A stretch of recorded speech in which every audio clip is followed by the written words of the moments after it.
મારો સારા મિસાલ છે અને ભાઈબંધ છે, આપણે બધા લેડીઝ વાપરતા હતા પેલું પેરાસૂટ માથાનું તેલ, આ કોકોનટનું તેલ.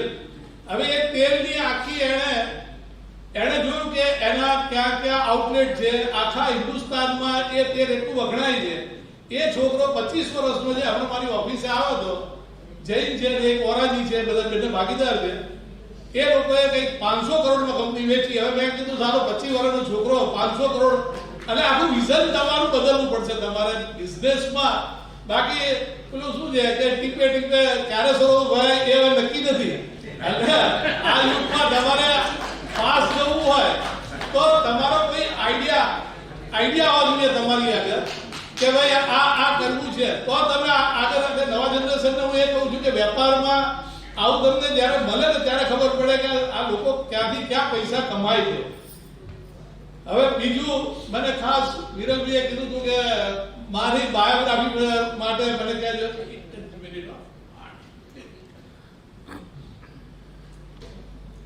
તો મેં કીધું એમ કે હું જ્યારે અમદાવાદ કોલેજમાં અહીંયા કરી, બાપુજી અમે પાલીતાણાના તાલુકદાર, પાલીતાણા મહારાણી સાહેબ ફાધરના સગા ભઈબા થાય, એટલે ફાધરને ત્યારે પીજી કોલેજમાં સ્ટેટ તરફથી ભણતા, ત્યારે રાજકુમાર કોલેજ રાજકોટમાં નહોતી, પીજી કોલેજ એટલે તાલુકદાર કોલેજ, અને બધા સ્ટેટના વલભીપુર સ્ટેટ એમની સાથે ભણતું, બાપુજી પાલીતાણા સ્ટેટ તરફથી ભણતા.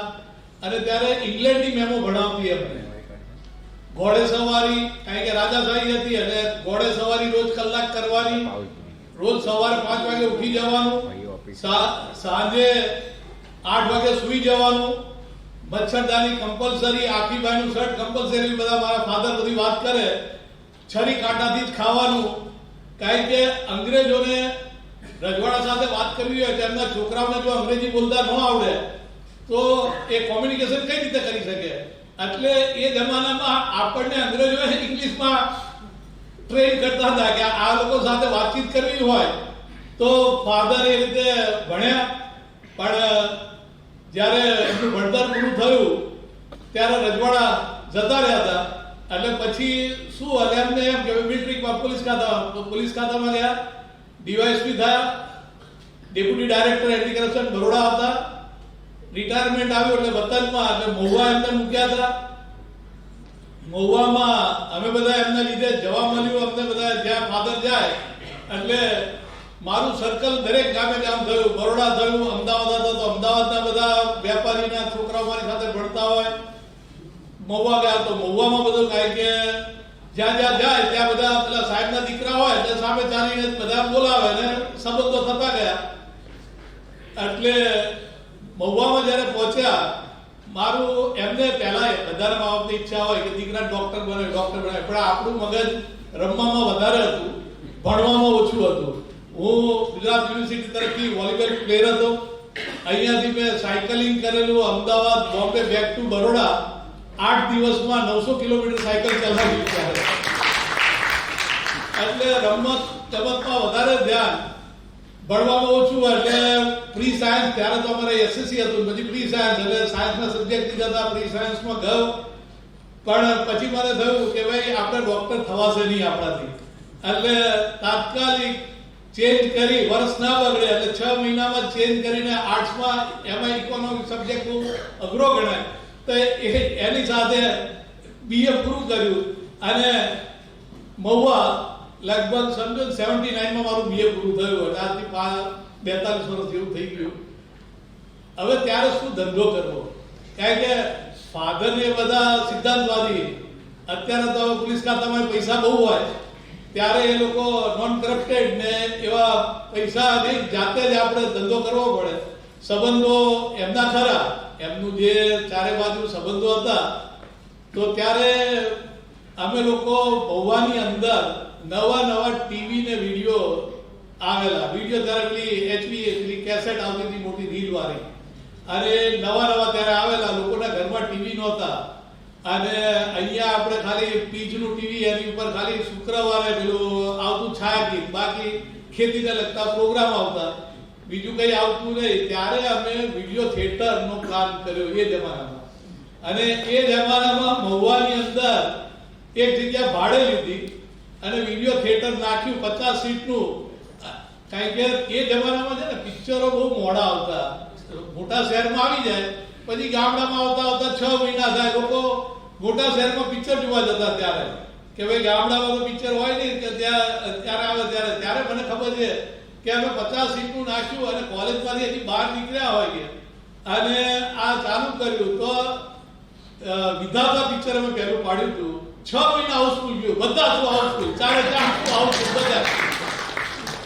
ત્યાં અમે આ કર્યું એટલે થિયેટર વાળા ઊંચા નીચા થઈ ગયા કે આ લોકો આ કોઈ મનોરંજન ટેક્સ ત્યારે બહુ હતો ગવર્મેન્ટનો. બીજા થિયેટર વાળાને 50% તો મનોરંજન ટેક્સમાં જતા રહ્યા. અમારું પિક્ચર ત્યાંથી ઘોડા ગાડી રાખી એમાં બોર્ડ લગાડી નાખે 12 થી 3, 3 થી 6, 6 થી 9. એટલે આ લોકો આગા પાછા થયા થિયેટર વાળાને. એમના એસોસિએશને કલેક્ટરોને કમ્પ્લેન કરી કે ભાઈ આમનું બંધ કરાવો, આ લોકો તો મનોરંજન ટેક્સ કઈ ભરતા નથી અને પિક્ચર ફ્રીમાં દેખાડે છે. એટલે પેલા લોકોએ અમારી નોટિસો કાઢી. એટલે અમે વિડીયો રેસ્ટોરન્ટ નામ આપ્યું. અમે એક વકીલ રવાણી કરીને ત્યારે હતા, એને મળ્યા. એટલે એણે કીધું કે આપણે એક આઈડિયા કરીએ કે ભાઈ નાસ્તા સાથે પિક્ચર ફ્રી.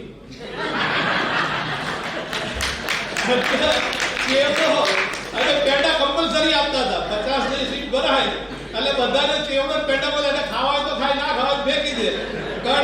કમ્પલસરી. એટલે પાછા બધા થિયેટર વાળા મૂંઝાણા કે આ તો અમારે કઈ ઇન્કમ ટેક્સ ભરતા નથી અને ટેક્સ આનું ભરતા નથી, મનોરંજન ટેક્સ. અને રોજની બધા શું હાઉસફુલ જાય. અને જ્યારે પછી 6-12 મહિને પિક્ચર થિયેટરમાં આવે તો કોઈ જોવાનું ન હોય કે બધા આખા ગામે જોઈ લીધું હોય જેને જોવાનું હોય. વિધાતા 6 મહિના ચલાય તો હાઉસફુલ. એવી રીતે મને ખબર છે નિકા પિક્ચર હતું એ આપણે 6 મહિના હાઉસફુલ. એટલે પેલા લોકો ત્રાઈસ એટલે એ લોકો પછી અમારી સામે અહીંયા હાઈકોર્ટમાં ગયા કે ભાઈ આ ગમે તેમ કરીને ગવર્મેન્ટ આ બધાને સીલ મારે. એ ટાઈમે મારું ચિત્ર લેખામાં 25 વર્ષમાં તો ત્યારે મારું નામ હતું કે એનું પછી અમે એસોસિએશન કારણ કે મેં બનાવ્યું, મેં પાલીતાણા નાખ્યું, સાવરકુંડલા નાખ્યું, પછી મહુવા અને તળાજા અને એવી રીતે ભાવનગરમાં કેટલાય ખુલી ગયા હતા વિડીયો. બધે ચારે બાજુ બધે વિડીયો થિયેટર. એટલે પછી આ લોકોએ હાઈકોર્ટમાં અહીંયા દાખલ થયા અને અમારી પર કેસ કર્યા કે ભાઈ આ લોકોને તમે આટલા ટાઈમથી ચલાવો છો, આટલી સીટનું થિયેટર આટલા લાખોની અંદર નોટિસો મોકલી કે ભાઈ તમારે એટલો મનોરંજન ટેક્સ તમારા ટેક્સ ભરવો પડે. બીજે દિવસે રવાડી ત્યારે નવી હાથની ગેમ નીકળી હતી, વિડીયો ગેમ રમવાની. બહુ નાની ગેમો આવતી હતી. એ લઈને આવ્યો. એ કહે કે સાહેબ હું આ ગેમ રમું છું, પિક્ચર છે પડદા ઉપર, હું રમું છું, મને આનંદ થાય છે, મારે એનો ટેક્સ ભરવો છે. એટલે અમારે એ ટેક્સના પૈસા ઉડી ગયા.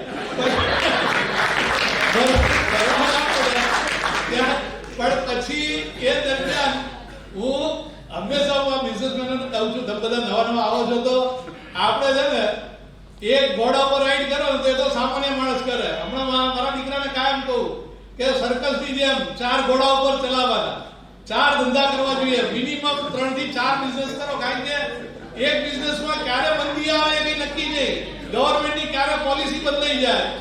આજે હવારથી નહીં માનો, મને એટલા ફોન આવે બાપુ ગાંધીનગર હોટલ કરવી છે, ગાંધીનગર હોટલ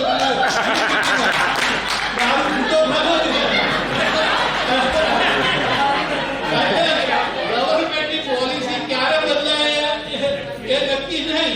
એટલે તમારે શું છે 4 ઘોડે દોડવું જોઈએ કે અત્યારે મારા જે ટેક્સટાઇલ મિત્રો છે એ લોકો બિચારા એટલા હેરાન થાય છે કારણ કે આખો ધંધો ઠપ થઈ ગયો છે. ટેક્સટાઇલ ન્યુ ક્રોપ માર્કેટમાં અત્યારે વેપાર જ નથી રહ્યો, એટલો ખરાબ ધંધો થઈ ગયો છે. હું ત્યારે મિલની અંદર એ જમાનામાં રમણભાઈ પટેલ એક આફ્રિકા વાળા હતા, એમની મિલ બંધ પડેલી. એટલે એ ફાધરને કહેતા કારણ કે એ લોકોને યુગાન્ડા ઈદી અમીને કાઢી મૂક્યા હતા. એમણે આવી મહુવામાં મિલ લીધી. હવે મિલમાં પેલા બધા કારીગરો દરબારો પહોંચી જાય, બહાર નીકળે એટલે છરી દેખાડે ને આ દેખાડે એ જમાનામાં. એટલે પેલા ફાધર આગળ આવે એટલે ફાધર કે ના હું બેઠો છું તમને કશું થાય નહીં. પણ એ કે મારે અહીંયા સૌરાષ્ટ્રમાં એ હતા આ બાજુ બોરસદ બાજુના. એ કે ભાઈ મારે સૌરાષ્ટ્રમાં ધંધો કરવો નથી, મારે જતું રહ્યું. હું પાછો આફ્રિકા જતા રહ્યા. પણ એમની બધી મિલ ત્યાં બંધ પડી ગઈ.